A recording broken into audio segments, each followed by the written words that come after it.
Selamat pagi dan salam sejahtera untuk kita semua. Puji syukur kita panjatkan kehadirat Allah Subhanahu wa taala karena atas izinnya kita dapat hadir bersama-sama dalam acara PM Webinar Series melalui online dengan tema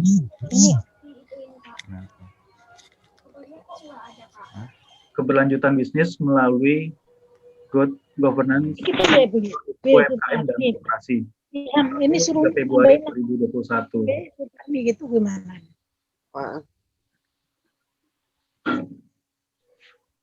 Mengawali acara hari ini, marilah kita bersama-sama menundukkan kepala sejenak untuk kelancaran acara. Berdoa menurut ajaran dan keyakinan masing-masing. Berdoa dimulai. Berdoa selesai. Selanjutnya, menyanyikan lagu kebangsaan Indonesia Raya. Hadirin dipersilakan.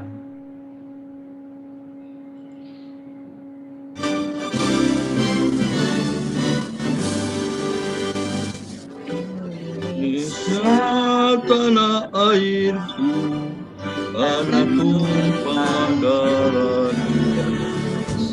Di sanalah aku berdiri depan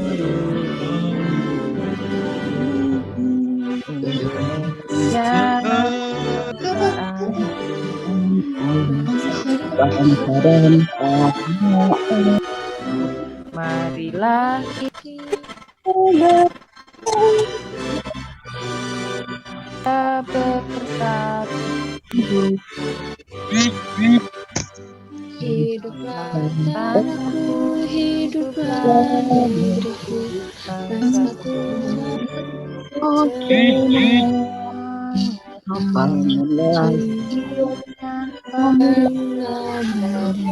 Untuk Indonesia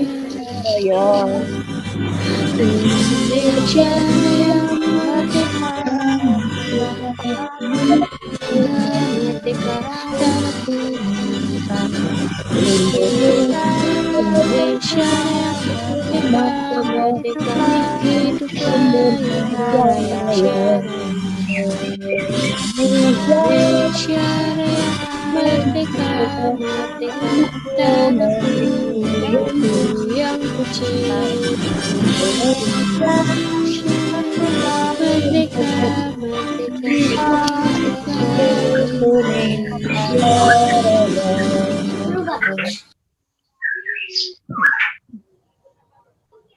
Baik. Selanjutnya, sambutan oleh Dekan Fakultas Ekonomi dan Bisnis kepada Bapak Dr. Harno Finsa AKM SCCA, kami persilakan.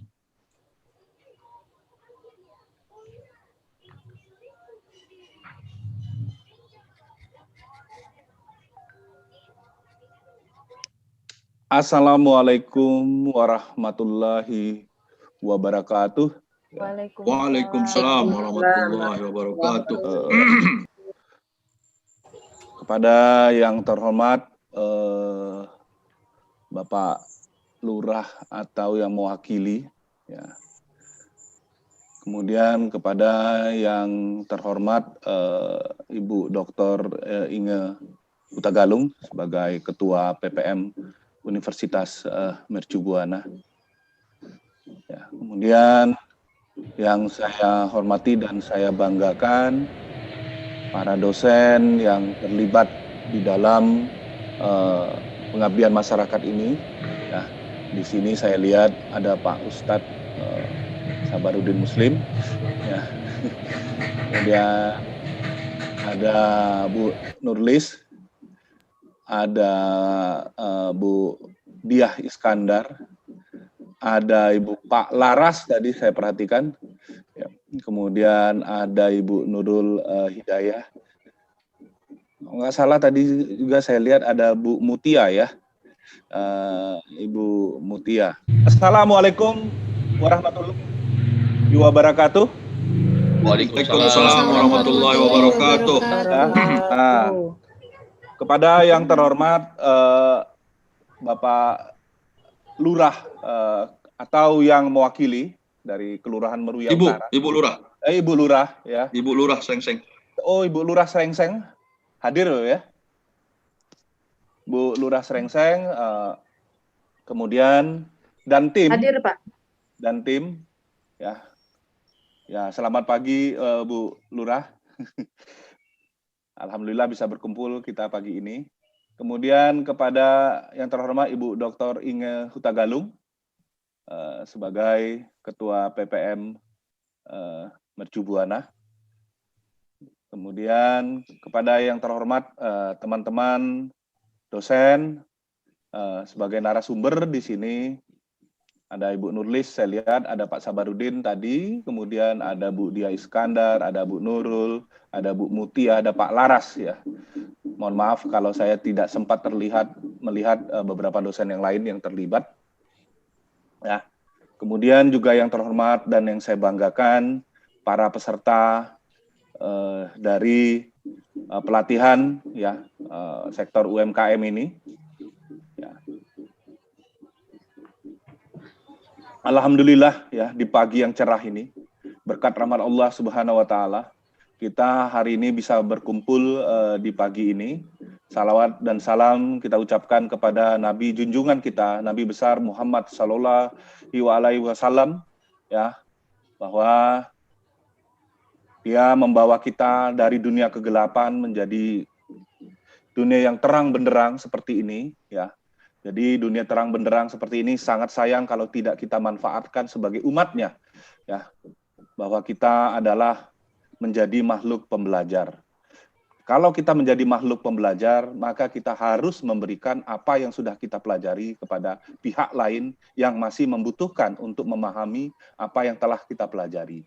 Ya, termasuk dalam hal itu kaitannya dengan implementasi PPM hari ini. Ya, saya sangat senang, sangat membanggakan bagi saya bahwa kita Universitas Mercu Buana selalu memberikan pelatihan kepada masyarakat sekitar kita. Ya, itu yang utama ya, karena ya baik sih memberi pelatihan, memberi ini di tempat-tempat jauh, tapi kalau di sekitaran kita tidak memberi pelatihan, itu juga tidak baik, sangat-sangat tidak baik. Ya, kita bertanggung jawab kepada masyarakat di sekitar kita, memberikan pemahaman dan sebagainya. Kemarin PPM tentang keberlangsungan, ya, yang sedikit agak saya soroti, ya, untuk saat ini dan ke depan akan lebih baik kita menggunakan istilah keberlanjutan, ya, Sustainability Development Goal, ya. Kenapa keberlanjutan? Karena ada 3 pihak yang terlibat terkait dengan dunia bisnis.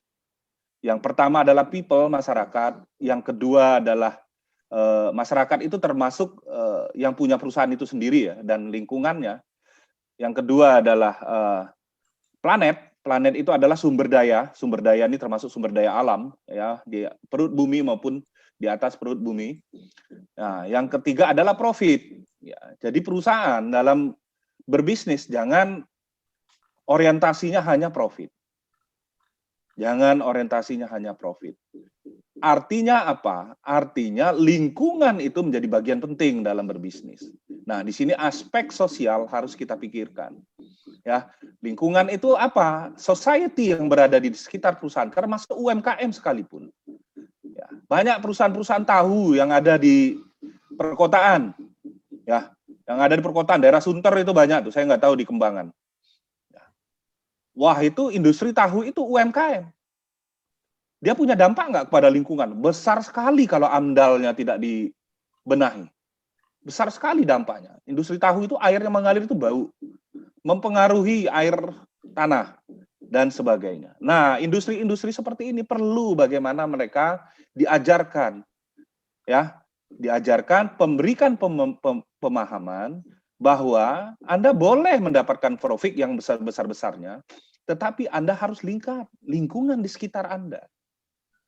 Apa dampaknya terhadap lingkungan itu sendiri? Kalau Anda tidak mendengarkan apa yang berdampak pada society, masyarakat di sekitar Anda, pada satu titik nanti masyarakat di sekitar Anda akan marah, maka perusahaan Anda akan bisa tutup. Artinya apa ini? Artinya ya, perusahaan itu diharapkan mengerti bahwa dia hidup di tengah masyarakat. Jangan hanya orientasinya profit. People itu penting gitu loh.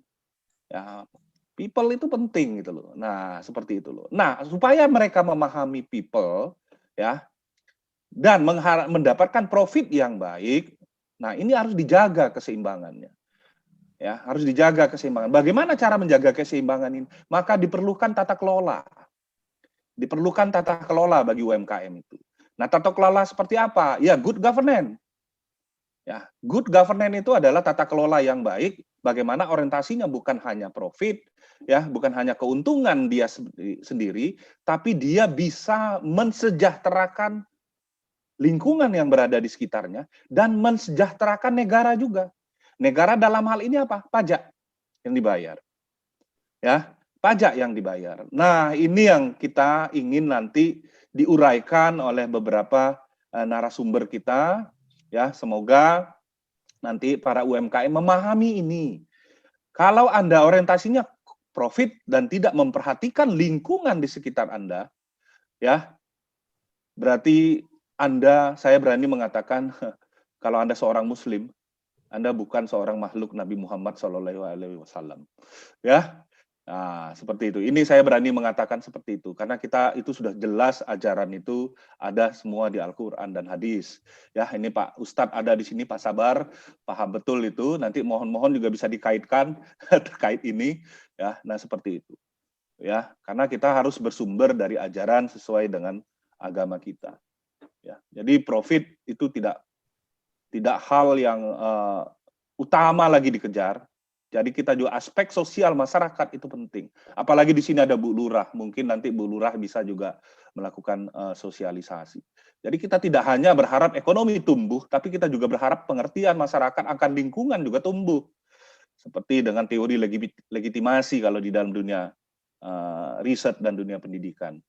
Nah, mungkin itu yang bisa saya tambahkan. Semoga apa yang saya sampaikan walaupun singkat akan diperjelas oleh para narasumber sehingga dari sekarang inilah sebelum pengusaha itu menjadi besar, dia mengerti, dia memahami akan lingkungan sekitar, society, kemudian juga bagaimana penggunaan sumber daya yang tidak berlebihan. Ya, karena sumber daya yang berlebihan apalagi non-renewable yang tidak dapat diperbaharui, itu akan mempengaruhi kehidupan manusia di masa yang akan datang untuk anak cucu kita. Nah, itu saja dari saya. Ya, kalau ada kata yang salah, saya mohon maaf. Mudah-mudahan ini bisa dipahami. Saya harus menyampaikan ini karena ini UMKM, ya, yang pada satu titik nanti menjadi besar. Dan mudah-mudahan nanti dosen-dosen kami dari Mercu Buana akan perjelas ini lebih detail, ya. Itu saja. Assalamualaikum warahmatullahi wabarakatuh. Waalaikumsalam warahmatullahi wabarakatuh. Terima kasih Bapak Dekan, Bapak Bisnis untuk memberikan sambutan. Selanjutnya, sambutan Ketua Pusat Pengabdian pada Masyarakat Universitas Mercu Buana kepada Ibu Dr. Inge Hutagalung MSI, kami persilahkan. Terima kasih sebelumnya. Bismillahirrahmanirrahim.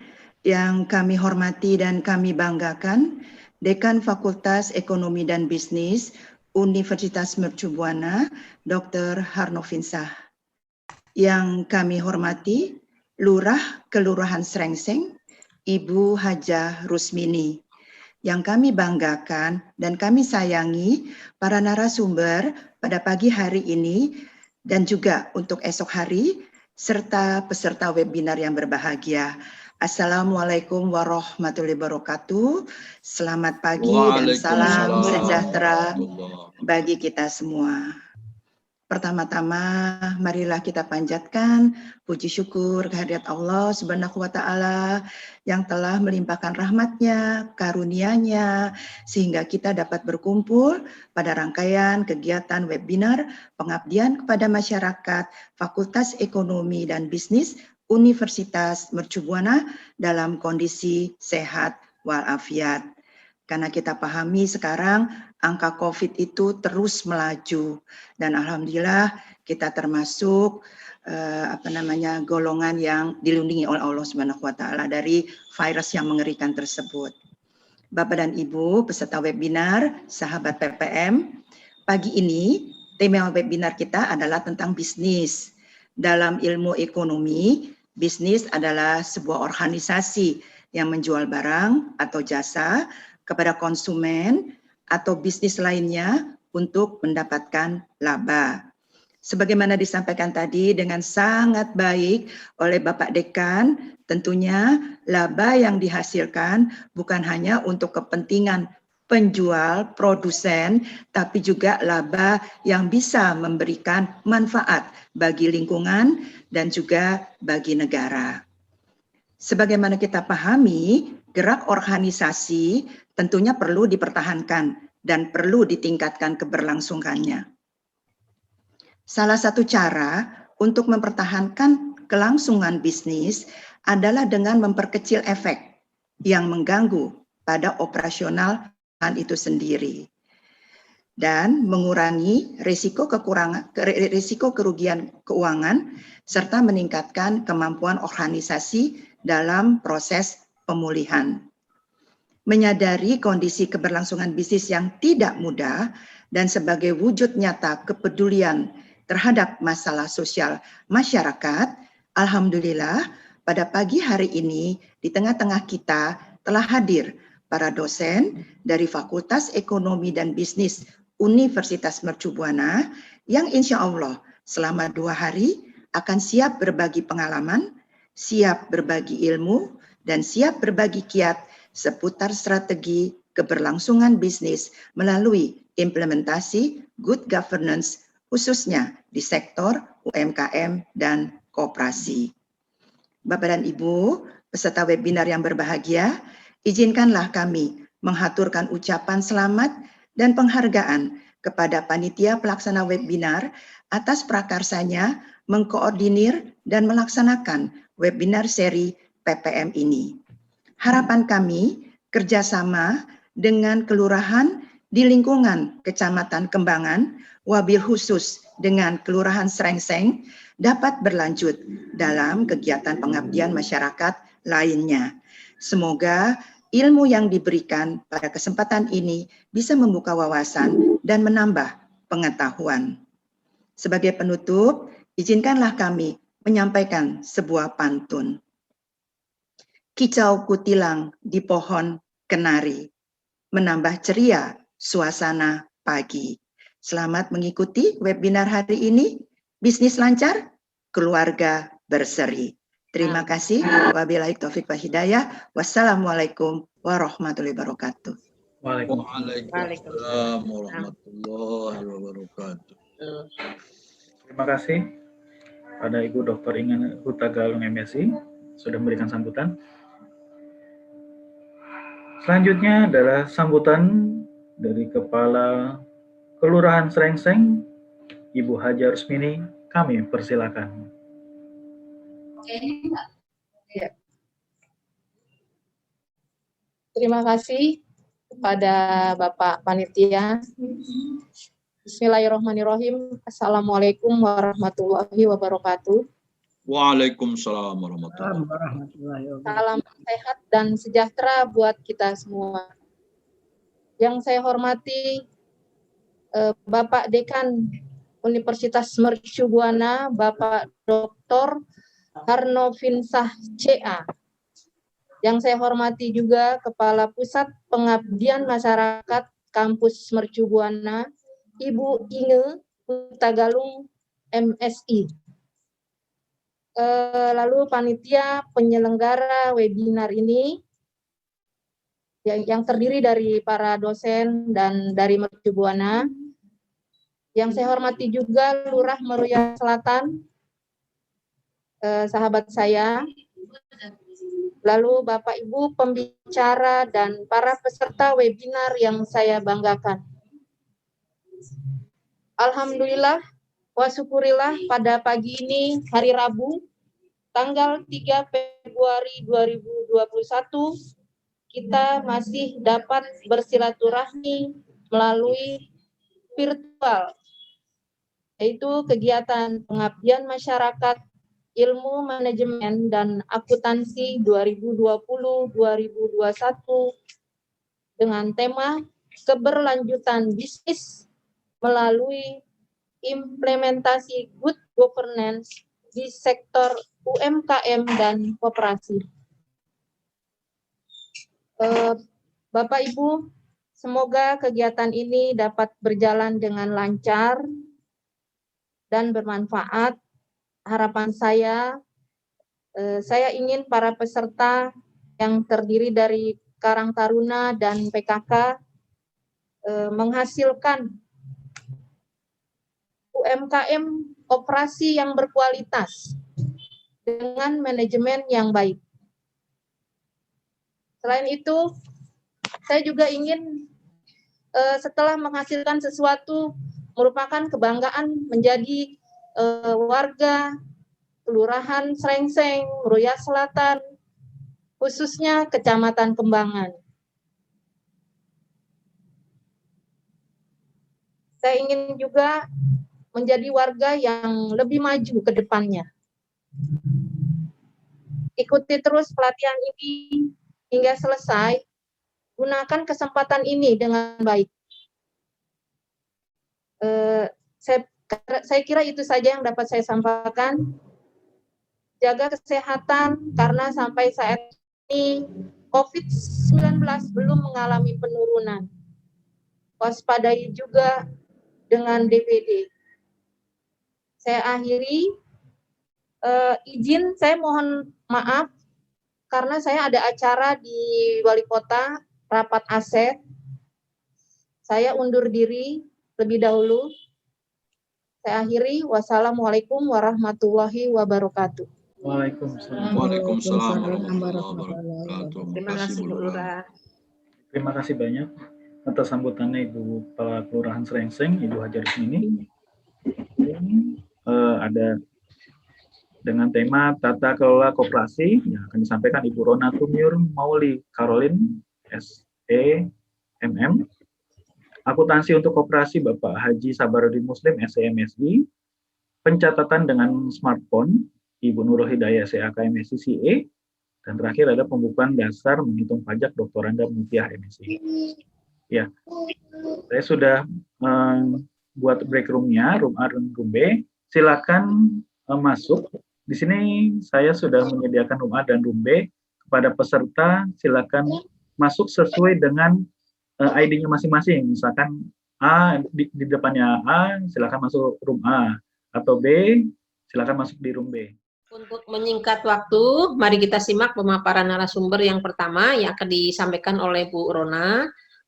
Saya beri waktu 30 menit ya Bu Rona untuk presentasi dan untuk tanya jawab. Jadi nanti setiap sesi akan langsung ada diskusi dan tanya jawab. Jadi Bu Rona presentasi dan langsung tanya jawab. Begitu, silakan Bu Rona. Mari Ibu-Ibu, Bapak-Bapak kita simak ya pemaparan dari Bu Rona. Monggo Bu Rona. Terima kasih Bu Nurul. Selamat pagi, Assalamualaikum warahmatullahi wabarakatuh untuk dosen-dosen semua dan juga pelaku bisnis UMKM di Kelurahan Srengseng. Saya dengan Ibu Rona dan juga di sini Srengseng dan Meruya Selatan Bu Rona. Srengseng dan Meruya Selatan. Ya. Jadi kami di sini akan membawakan materi mengenai pembentukan dan tata kelola koperasi. Mungkin saya share sedikit ininya, materinya. Tes, suara saya jelas, Bu Nurul? Jelas Bu Rona. Jelas ya. Oke, materi saya kelihatan? Ibu-ibu, bapak-bapak, kelihatan ya? Sudah. Oke. Saya mulai. Mantap. Jadi kenapa saya dan tim saya dengan Bapak Anwar Ihsan dan juga Pak Sofar Julius Sutagalung, jadi kami membawakan pembentukan dan tata kelola koperasi ini karena ada permintaan dari Kelurahan Srengseng mengenai bagaimana sih kami bisa diberikan pencerahan mengenai pengelolaan koperasi yang baik seperti itu. Karena mereka juga sebelumnya sudah melakukan ini tapi tidak begitu mulus berjalan dengan baik. Oke, jadi di mana pembentukan koperasi, jadi koperasi itu merupakan badan yang memang saat ini menurut saya revolusioner. Kenapa? Jadi ini merupakan solusi ekonomi buat bangsa kita, bangsa Indonesia, untuk terhindar dari kapitalis, ya.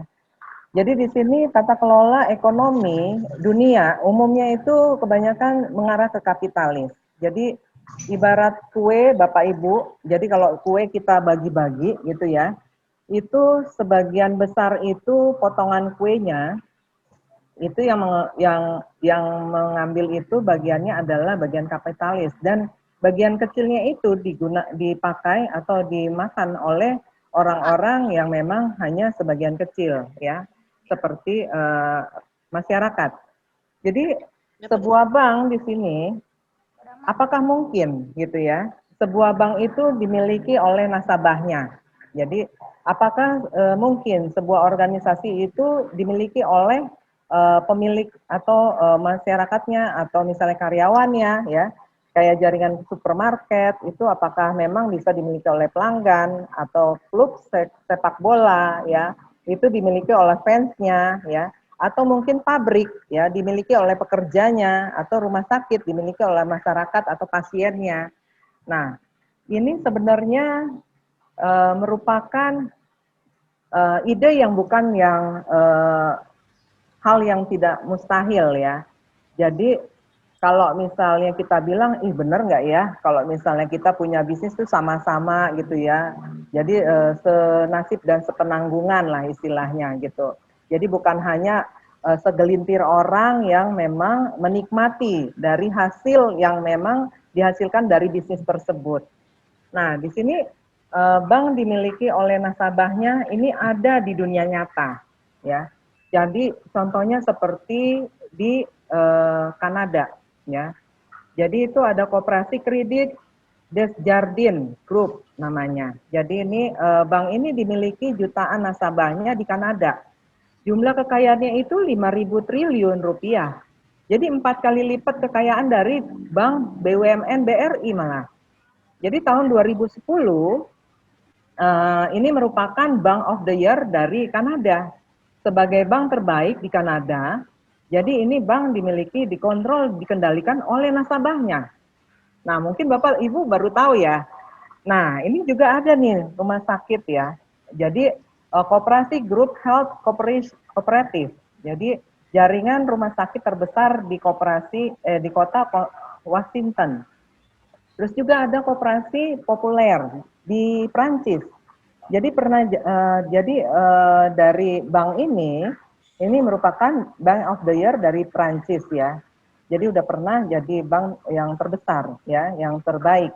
Terus prinsip kerjasamanya ini setiap orang diakui secara setara. Jadi satu orang, satu suara dalam mengambil keputusan perusahaan. Terus juga di Singapura itu juga ada jaringan koperasi retail yang bernama NTUC, Fair Price. Jadi kalau Ibu, Bapak nanti searching di Google, cari informasi ini ada. Jadi koperasi ini dikuasai bisnis jaringan retail di Singapura. Dimiliki oleh 800.000 pelanggannya dan jadi kampiun bisnis retail yang meluas di sektor lainnya. Terus koperasi perusahaan yang terbesar di Basque, Spanyol. Ini dirintis hanya oleh 5 orang anak lulusan STM yang tadinya bingung mencari kerjaan, ya. Dan pada seorang pastor, Josmari Ari Mendes, lalu disuruh mendirikan perusahaan koperasi pekerja yang dimiliki oleh saat ini 80.000 pekerjanya. Nah, terus bagaimana? Ini kan di luar negeri ya. Terus bagaimana dengan di Indonesia? Di Indonesia pernah juga. Jadi saat ini sudah dibentuk induk koperasi kredit union yang tersebar di seluruh Indonesia dan dimiliki oleh 3,2 juta anggotanya di ribuan koperasi. Jadi asetnya sekitar 36 triliun rupiah. Dimiliki dan dikendalikan secara demokratis oleh mereka. Satu orang, satu suara. Koperasi ini dirintis dari tahun 1970 oleh seorang pater yang bernama Albert Karian Arbi. Jadi masih banyak lagi kooperasi-kooperasi lainnya yang sekarang sedang dirintis oleh anak-anak muda dalam berbagai bentuk ekonomi kreatif. Ada koperasi film dan komunitas kreatif seperti Kabelan Kup di Desa Sukomulyo, Kecamatan Kaliwungu Selatan, Kabupaten Kendal. Jadi kabelan itu apa artinya? Itu adalah gemar, kesenangan. Kup itu adalah kopi. Jadi orang yang gemar ngopi. Jadi mereka tuh bisa membuat, jadi orang-orang kreatif ini membuat nama koperasinya itu dengan begitu fenomenal ya, supaya gampang dikenal dan juga mungkin bisa menjadi nama yang kedengarannya agak internasional. Nah, Bapak dan Ibu, di sini saya sampaikan, ya ada sejarah dari mana sih koperasi itu berasal. Jadi koperasi itu pertama kali diperkenalkan oleh seorang berkebangsaan Skotlandia yang bernama Robert Owen dari tahun 1771 sampai 1858. Setelah koperasi berkembang dan diterapkan di beberapa negara Eropa, koperasi pun mulai masuk dan berkembang di Indonesia. Di Indonesia, koperasi mulai diperkenalkan oleh Patih R. Arya Wirya Atmaja pada tahun 1896. Dengan melihat banyaknya para pegawai negeri yang tersiksa dan menderita akibat bunga yang terlalu tinggi dari rentenir yang memberikan pinjaman uang, maka didirikanlah bank untuk para pegawai negeri ini. Nah, pada tanggal 12 Juli 1947, Pergerakan Koperasi di Indonesia mengadakan kongres koperasi yang pertama kali di Tasikmalaya. Nah, Bapak Ibu perlu ketahui, Bung Karno mencetuskan salah satu pandangan mengenai Trisakti. Jadi, pertama, kita berdaulat dalam politik. Jadi, berdaulat dalam politik itu kita harus berada di atas dalam tata negara kita dibanding negara-negara lain. Terus juga berdikari di bidang ekonomi. Kita berdiri sendiri di atas kaki kita sendiri dalam hal mengusahakan ekonomi negara yang makmur. Terus juga berkepribadian dalam kebudayaan. Nah, orang Indonesia sudah memiliki kepribadian dalam kebudayaan karena memang orang Indonesia sendiri sudah banyak sekali kebudayaan yang memang kita miliki. Jadi kita sudah kaya di dalam kebudayaan tersebut. Jadi tiga hal inilah yang harusnya merupakan wadah kaum petani atau termasuk peternak dan nelayan. Ketiga, koperasi kredit yang melayani pedagang kecil dan pengusaha kecil guna memenuhi kebutuhan modal. Nah, koperasi kredit inilah yang nanti akan berkembang kepada koperasi simpan pinjam. Nah, ini bentuk koperasi perekonomian yang paling cocok untuk bangsa Indonesia itu adalah koperasi karena menjunjung asas kebersamaan, ya, berdasarkan asas kekeluargaan. Nah, ini pun didasari oleh Undang-Undang Dasar tahun 1945 pasal 33 ayat 1 yang menyebutkan perekonomian disusun sebagai usaha bersama berdasarkan asas-asas kekeluargaan. Nah, di sini kami kutip berdasarkan cetusan dari Bung Hatta, melalui koperasi rasa kebersamaan, persamaan, dan tolong-menolong dapat ditumbuhkan Jiwa koperasi adalah menolong diri sendiri secara bersama-sama. Dasar kesukarelaan untuk mencapai kepentingan bersama, serta menumbuhkan kesetiakawanan untuk mengangkat derajat bersama sangat penting. Nah, di samping itu, saya juga sampaikan di sini, kenapa sih di sini ada lambang koperasi seperti ini ya? Ada 8 bagian lambang koperasi yang Bapak Ibu perlu ketahui. Ya. Yang memang ini sudah dibuat, ya, dicetuskan di Tasikmalaya tanggal 12 Juli 1947. Pertama, itu roda bergigi, menggambarkan upaya keras yang ditempuh secara terus-menerus. Kedua, rantai melambangkan persahabatan yang kokoh, dan juga di sini ada kapas dan padi, menggambarkan kemakmuran rakyat yang diusahakan oleh koperasi.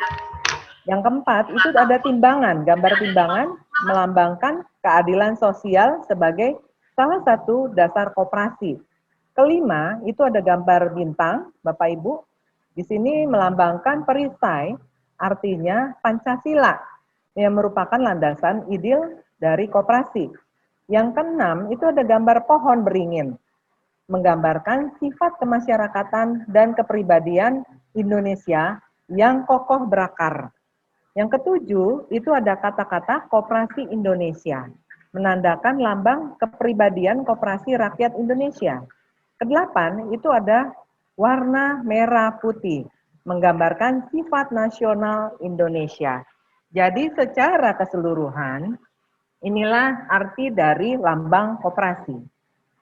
Oke, Bapak Ibu sekalian, selain itu, di sini kami sampaikan prinsip koperasi yang memang diatur dalam Undang-Undang Nomor 25 Tahun 1992. Apa saja prinsip koperasi? Pertama itu keanggotaan bersifat sukarela dan terbuka. Kedua, pengelolaan dilakukan secara demokrasi. Ketiga, pembagian sisa hasil usaha dilakukan secara adil sesuai dengan jasa usaha masing-masing anggota. Keempat, pemberian balas jasa yang terbatas terhadap modal.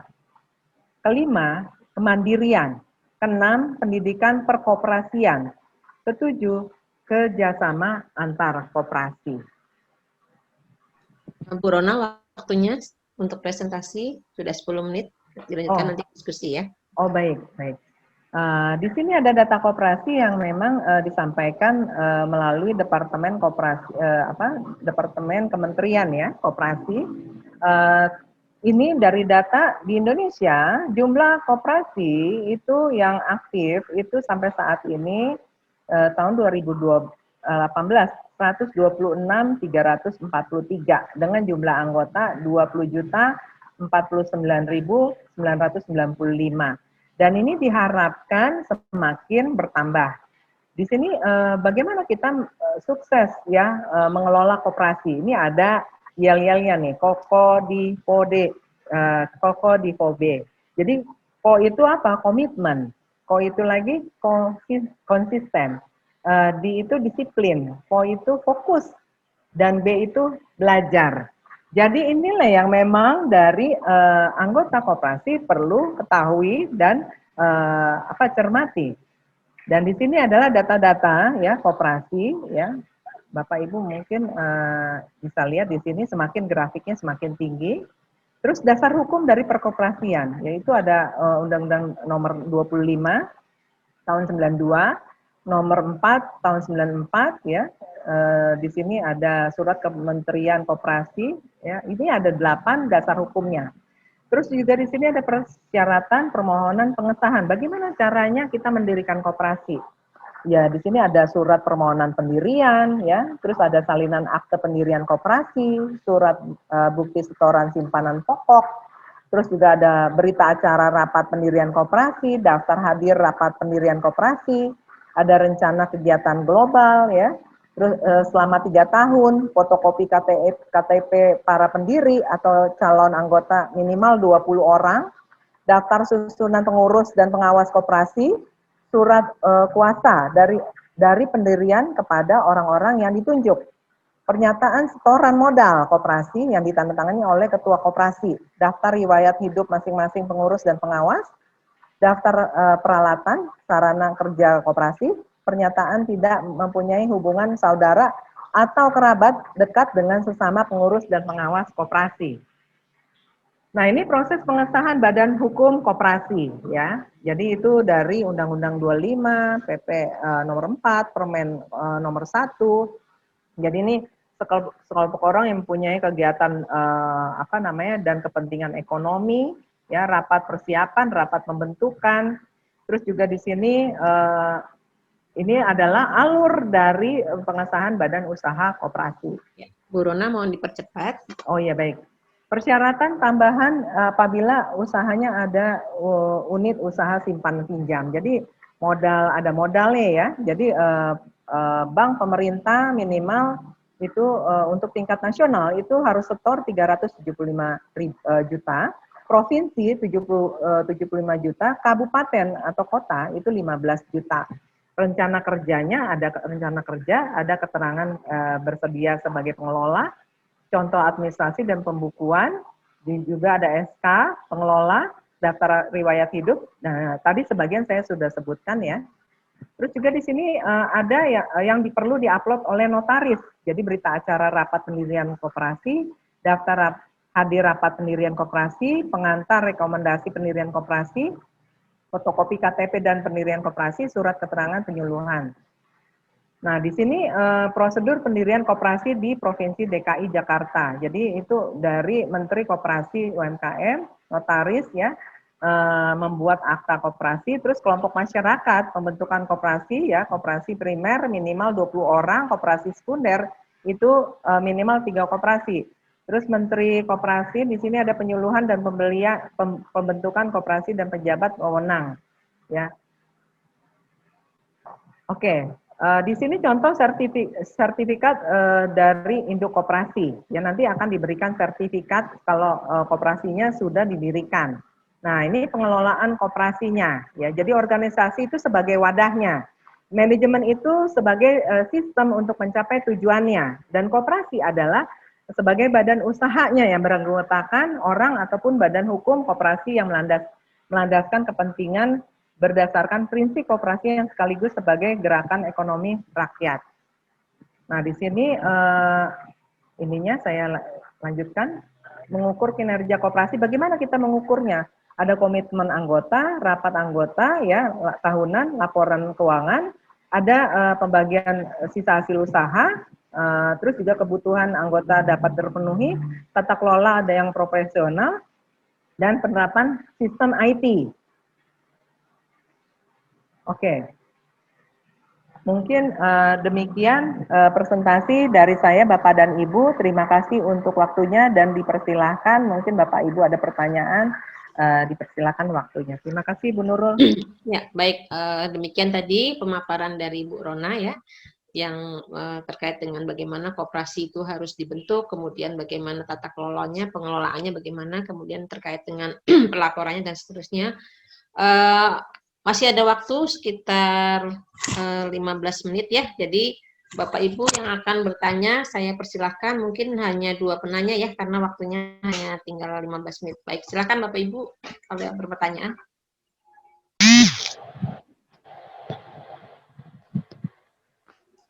Bapak Ibu yang bertanya, silakan. Selamat siang, Ibu Rona. Saya Bu Fitri. Selamat siang, Bu.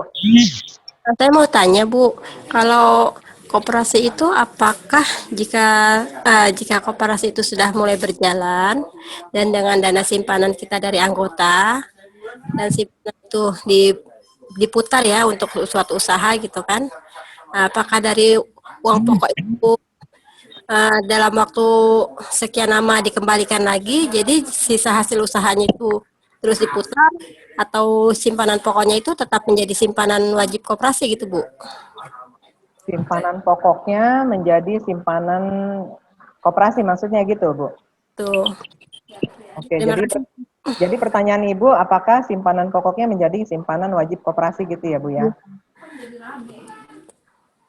Oke, makasih Bu. Ada lagi? Bu.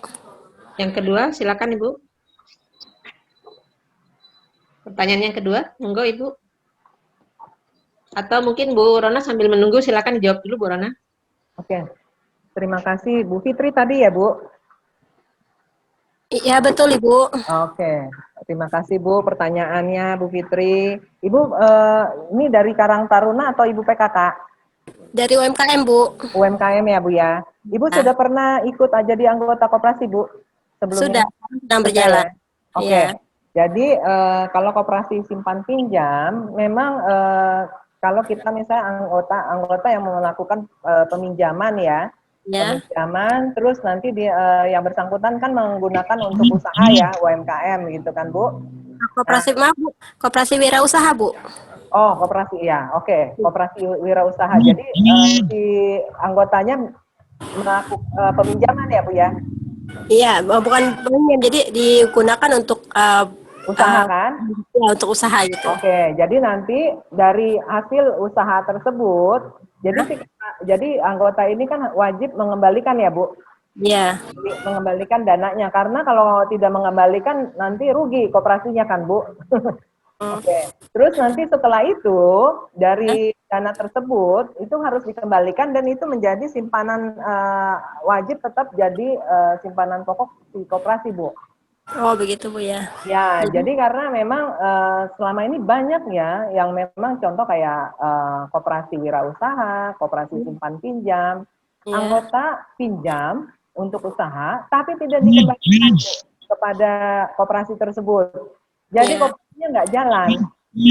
Nah, sebaiknya memang itu anggota harus tetap disiplin mengembalikan dan itu menjadikan simpanan pokok bagi koperasinya, karena nanti satu saat kan ada peminjam lain ya yang memang anggotanya mau memerlukan dananya, itu bisa Bu digunakan gitu Bu. Jadi ini koperasinya sudah berjalan, saya menjadi salah satu anggotanya, berwirausaha, jadi diberikan barang-barang gitu Bu. Jadi kita sebagai anggota kita berbelanja di koperasi itu. Oke, terus? Jadi maksudnya apakah barang itu nanti yang dikembalikan atau sisa hasil usahanya dibagikan gitu Bu?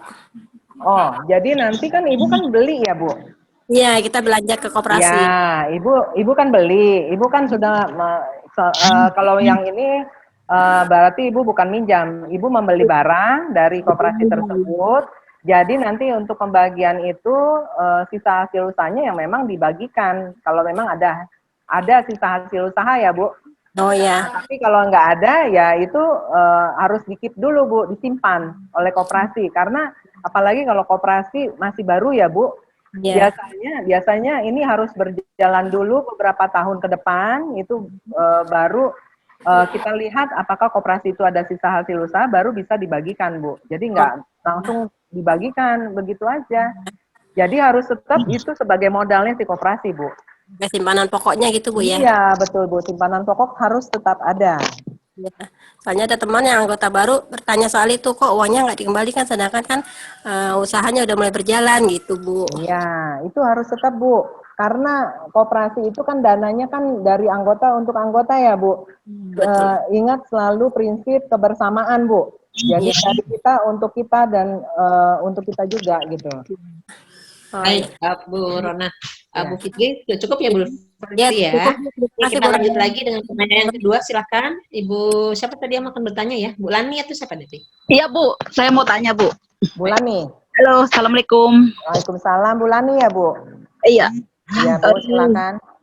Saya UMKM, kebetulan saya kan udah ada masuk ke untuk koperasi Kecamatan Kembangan. Iya Bu. Sedangkan koperasinya itu sekarang belum begitu jalan. Satu memang karena pandemi, terus para anggotanya kebetulan kan kita punya produk banyak banget, ada yang kering, ada yang basah, ada yang kuliner gitu loh.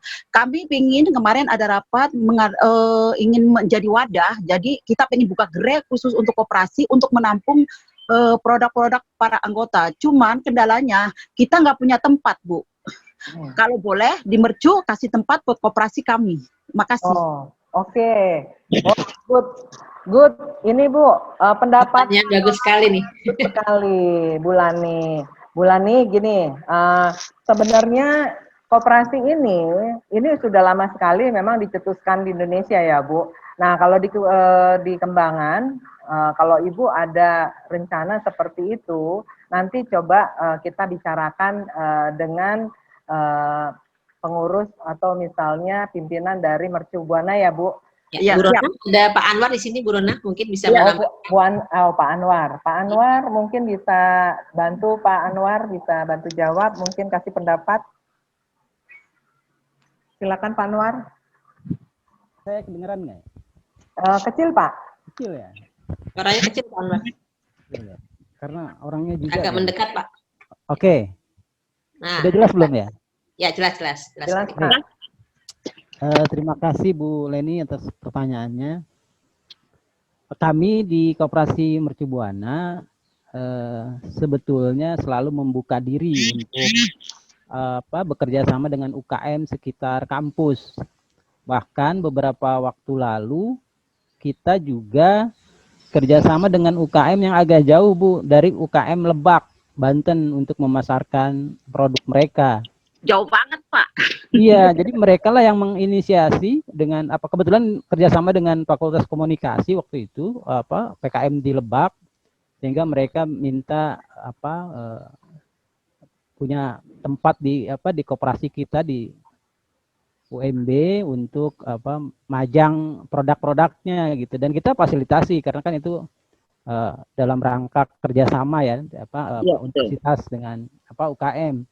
Apalagi yang deket nih, kalau kita open banget, silahkan Bu. Cuman memang kita kan ada persyaratan, produknya harus gimana. Halo? Iya Pak, iya Pak. Ya, jadi nanti Ibu boleh ngajukan, cuman memang pada saat pandemi ini kan kampus libur Bu. Iya betul Pak.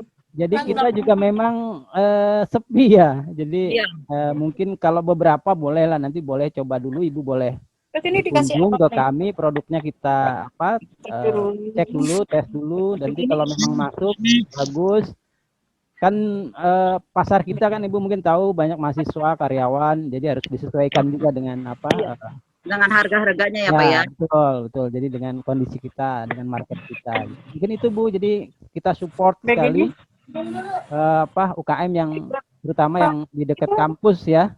Iya betul Bu. Nah. Tapi nantinya menghubungi dengan siapa ya Pak Anwar ya? Boleh ke saya atau nanti ke staf di koperasi Bu. Nah. Iya, nanti tanya Bu Nurul aja ya. Boleh ke Bu Nurul, atau nanti ada kayak MOU misalnya khusus untuk produk sekitar kampus itu dikasih tempat khusus di koperasi juga bisa sebetulnya sih. Pak, kita kan warga sini, kebetulan kampus kita kan tetangga saya juga, maksudnya kita masih satu kelurahan gitu. Kalau boleh untuk UMKM Meruya Selatan dikasih tempat untuk wadah untuk penjualan makanan kering minimal Pak, gitu loh Pak. Soalnya untuk makanan kering selama pandemi ini benar-benar mati gitu loh Pak. Nggak jalan, kecuali mungkin kuliner agak sedikit jalan. Itu aja Pak. Betul. Terima kasih banyak Pak. Iya, sama-sama Bu Leni, semoga bisa berlanjut. Ya. Amin. Kasih Pak. Bu Lani. Iya Pak. Kalau misalnya Bu Lani nanti bisa juga Ibu yang koordinir kira-kira ini makanan keringnya apa aja Bu yang memang ini. Nanti coba kita nanti diskusikan dengan dosen. Kan ini kita ada juga ini Bu yang berhubungan dengan bisnis ya Bu ya.